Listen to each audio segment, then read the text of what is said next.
Hello everyone, and welcome to another edition of Your Middle School Teacher Reviews Games. This one's pretty straightforward though, and it's going to be in line with many of my other aviation-themed videos, and it's going to be sort of a, overview, review, not so much tutorial of the Accusim Cessna 172. This came out a little while ago, and has been since superseded, some might say, by their 182 and Comanche, amongst others. But the Cessna 172 that they've produced here is absolutely phenomenal. For you people who are general aviation nuts, this is a must-have aircraft. For those of you who are looking to pursue private pilot training or instrument training, most likely you'll be doing that in a Cessna 172, and this would be an indispensable tool for you to have because it's modeled so incredibly well. The paint here, the paint job is an add-on paint job done by Michael's Paint Shop. You can find that on the A2A forums. He did a very nice job here, including such details that pilots will always notice. The light streaks coming down from the cowling is a really nice touch, and but the modeling overall, presented not only by the painter but by A2A, is just darn near incredible. So heading into the cockpit now, one of the wonderful things about A2A not only is their level of detail visually, but their level of detail when it comes to sound. And I feel that creates a much more immersive experience. And I'll give you a great example. Okay, for any of you who are familiar with the Cessna 172 or have flown it, you'll notice the fuel selector here on the floor, and just listen.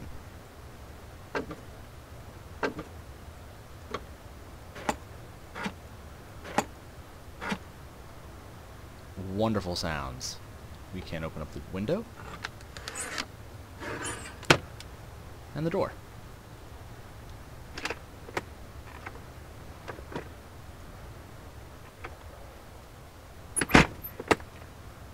All recorded from an actual Cessna 172, and you can hear some of the switches. We'll leave the beacon on for now, and there are a host of others. In fact, if you listen very closely, and I'll remove the control lock, or maybe I won't remove the control lock. Let's see. There we go. And I have the yoke hidden right now, by the way. Listen to the controls moving.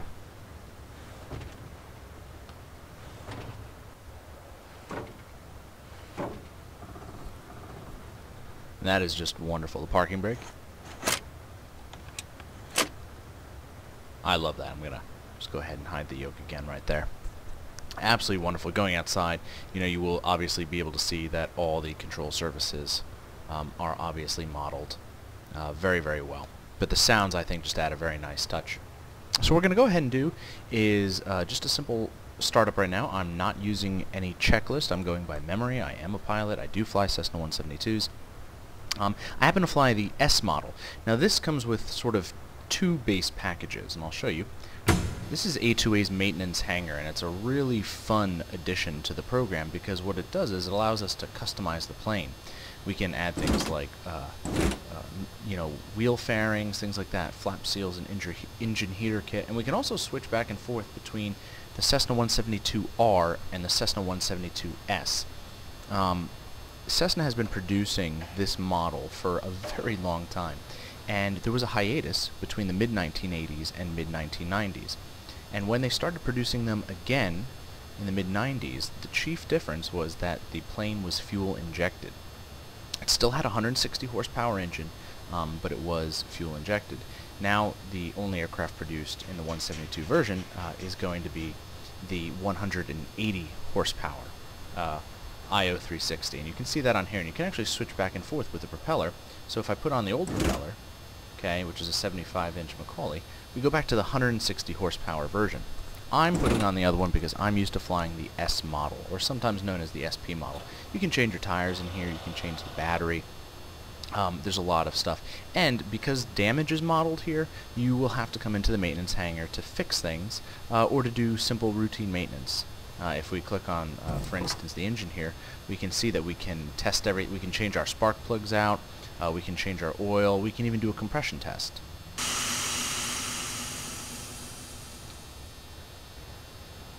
So really, really, really well modeled here by A2A, and I think the damage modeling makes it a lot of fun. If we go back outside for a second, okay, I'll show you. We can add passengers, baggage, remove fuel if we need to, oil we can lessen, and you can see the effects of that. And of course the total weight changes along with it. Note that the fuel total down here, 53 gallons, is usable. The only thing I'll have you note is if you happen to download this lovely paint here, just be careful about going through the skin of the airplane here in the tail of the fuselage, because I believe there's like a couple of people in there. I don't know what this artist was. It's kind of creepy. I'm not really sure what's going on in the baggage compartment. There is absolutely no room back there for 2 people. I'll let you know that right now. However, Cessna does allow you to put a baby seat back there in case you really hate your kid. So we're going to go ahead and get her all started up. Alright, to start the 172 is a pretty simple process. It is fuel injected, so if you're used to the older style carbureted models, it's a slightly different procedure. We're going to make sure first of all that our fuel selector is on both. Let's make sure that our fuel shutoff valve is in. Alright, good. Our parking brake is set. Our beacon is on. We're going to crack the throttle just a little bit. Okay, I got to calibrate my joystick there a little bit. And then what we're going to do is we're going to turn on the master switch and fuel pump, and we're going to watch our fuel flow gauge to make sure that we get flow as we advance the mixture to rich. Once we get an indication of fuel flow, we'll bring it back to idle cutoff, and then we'll turn off the fuel pump and crank the engine while slowly advancing the mixture. That is the procedure for a fuel-injected Cessna engine, or Lycoming rather. So let's give it a shot. Beacon is on. We'll just pretend that I'm yelling clear prop, make sure no one's around me. Always good to be safe. Master on. Fuel pump. Alright, mixture to rich. Watch the fuel flow. The needle did give a little bit of a rise. Mixture cut off. Fuel pump off. Alright. And now we'll advance the mixture as we crank.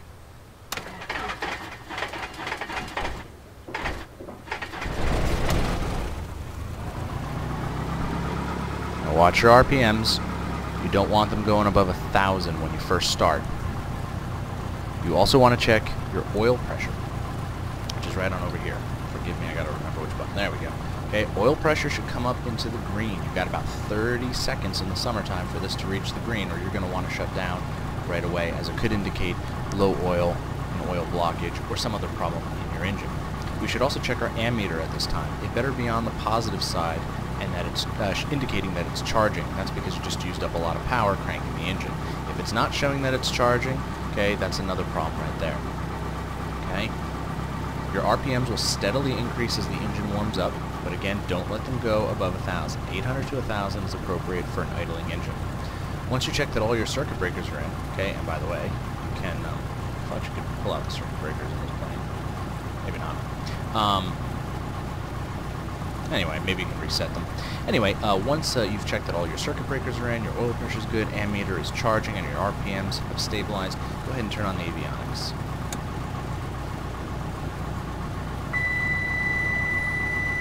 Alright, that's going to be the autopilot beginning its test. Alright, everything else is going to come up here. Now, the other cool thing about A2A is that you can swap in or out different GPSs. I'll show you that here. Right now we have no GPS. You can have the little GPS map on the suction mount on the window here, which is a popular add-on, obviously. Or you can do the GNS 400, okay, by Garmin over here. And that requires a whole separate level of knowledge. These are very complicated units with a lot of power, and so you're going to want to go into a nice in-depth systems review for that. I'm going to leave it with no GPS for now. And just looking in on our radio stack again, the attention to detail is wonderful. I think what is great is, notice how they put fingerprints on the radio stack. Go find me a Cessna that doesn't look like it's been lived in for 30 years by a homeless person, and I'll give you 10 bucks, because these get really dirty. They are training aircraft, most of them. They get well used and well worn, and don't get me wrong, they're wonderful planes, but they're gonna be dirty. And so I think that's just a nice attention to detail right there. Here's our autopilot. Okay, this is the CAP 140. It's not a particularly impressive unit. Most people don't really care for it, but it is what it is. And now the ADF is running, okay, but that's okay. Alright, so again, we're gonna, sort of have simulated that we went through all our checks and so on and so forth. It is daytime. We don't need any other lights than the beacon that we have on. right now. Our avionics are all set to go. And again, this is Caldwell Airport. This is my home airport, why I'm using it. And what we're going to do is we're going to taxi out right now to runway 27. Now, it's actually runway 28 today, but this scenery was made before the change to the runway numbers. So let's take off our parking brake. Love that sound. And here's a really nice other feature. You can put on a headset. Because when you're actually flying, okay, if you're not wearing a headset, chances are you probably can't even hear this video by this point. Hearing loss is in the near future for you. So we're going to taxi out now. And I got to say, the one thing I'd like to see a little bit better of, and A2A has done a good job fixing a lot of the modeling, is a slightly better ground roll simulation. Sometimes this plane comes to a stop a little bit too quickly. Sometimes it takes way too much power to get it going. I understand that you know, Flight Simulator has some limitations, but overall that might be like one small gripe of mine. Obviously, you also only have, you know, so much authority over braking in Flight Simulator as well. Okay. Now, I'm not going to really bother with the radios or anything like that. However, I'm going to just do a little bit of basic VOR navigation. We're going to tune in the Sparta VOR, which is to the northwest of the airport I'm at right now. It's on 115.7, so let's go ahead and dial that in. There we go. I'll hit the transfer switch. Alright. And we can see that even though we're on the ground, we're close enough to Sparta to pick it up, I think. There we go. Yeah, I figured I could zoom in there. Alright, we're getting the 2 indicator right there. And so what we can do is rotate the omni-bearing selector until the needle centers. Okay? And once we get into the air, we might need to make some corrections, and we don't want to chase the needle around too much. But right now, it's looking like about an on-course heading of 325. And we're gonna set this up so that we're only going up to 2,500 feet. Now, we're not going to use the autopilot, I don't think, but I like setting up the altitude in there as sort of a visual reminder of what I need to do. Alright, so we're about to roll out onto the runway. We're going to turn on our strobe lights and our landing lights. Okay, our transponder is already set to alt, so it is a code C. It's a Mode C transponder with altitude encoding, which is required here because we're inside the Mode C Vale of New York City. So that is required.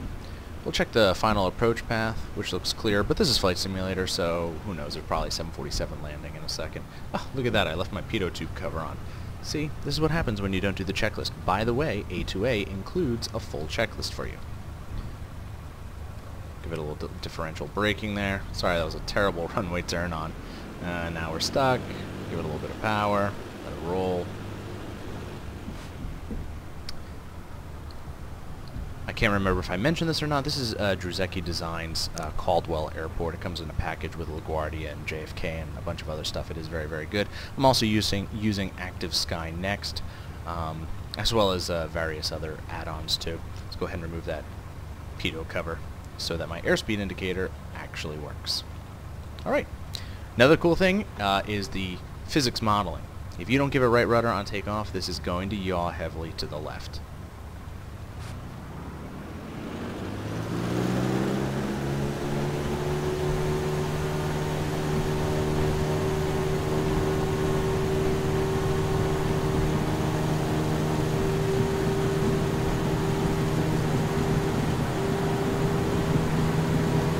Knots. Put a back pressure on the yoke. Alright. Get a good climb rate. We're going to shoot for about 76 knots. I should have told you before, when I was just kind of had the video off, I had set the elevator trim. For any real pilots out there that might have noticed, I didn't include that in my pre-takeoff check, nor did I check that the autopilot was disconnected. So, again, don't hold me to that. This is sort of just an overview of what A2A is capable of and not a 100% correct tutorial. Okay, we're aiming again for about 76 knots, a really good climb out speed here in the 172. Coming up on 1,000 feet. So we're going to turn to our on-course heading. I'm going to change my view a little bit here so I don't get as many wave bumps.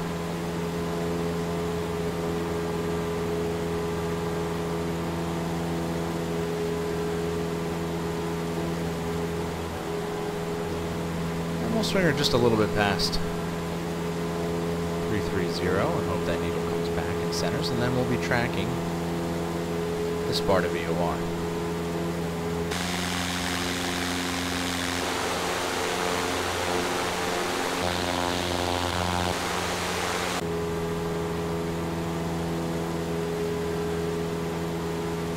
Bring that nose down just a bit, and accelerate to cruise climb speed at this point. This allows for more efficient operation of the engine, better visibility for the pilot, and is a good operating practice. Now the one thing, no matter how good your simulation is, and A2A's is wonderful, it's very difficult to properly trim an aircraft in Flight Simulator because you don't have that sort of tactile feel.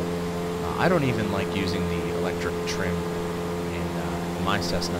I like using the wheel, just because I can feel the response of the aircraft a lot better. I don't know if I'm the only one out there, but... So we're coming up on 2,500, so we're going to start leveling off a little bit.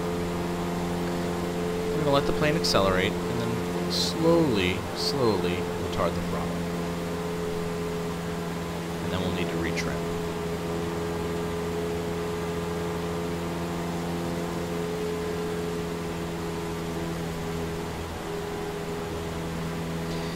Now right now, the Cessna that I've loaded here is considered a factory new. So if you look down at the hours meter on the TAC, you'll notice that it's at 1/10 of an hour, and that's because this is an out-of-the-box Cessna. You can, however, just keep flying this around, and what will happen is those hours will accumulate, and the program will remember just how much oil was burned, how much stress you put on the plane, and that's all based on where your landing's really rough. Did you properly lean the mixture during cruise, so on and so forth. And that's kind of cool because then you actually have to be responsible enough to go and check the oil before you take off, because this plane will not be forgiving if you don't. If you look over at our VOR gauge, you can see it is starting to center as we come on course. So we're going to start a little bit of a turn back here to the left. Very slowly trying to trim it out here for you, but it's not the easiest thing in the world.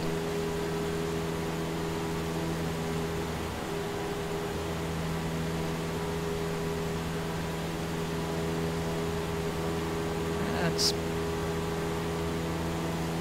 pretty close.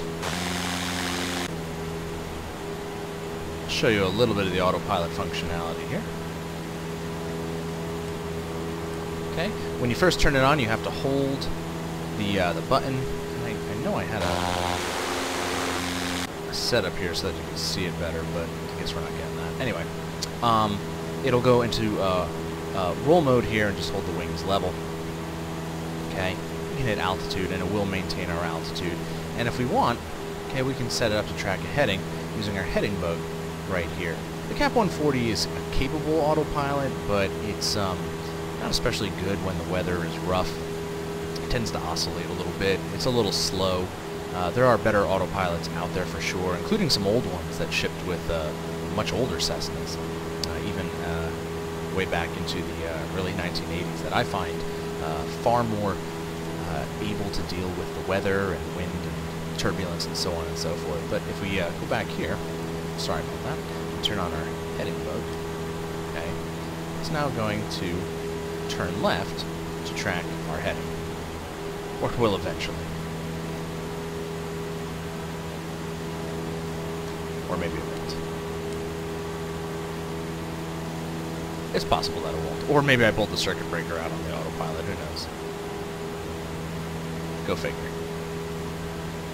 Well, anyway, you get the idea here. It's a great aircraft. I highly recommend it.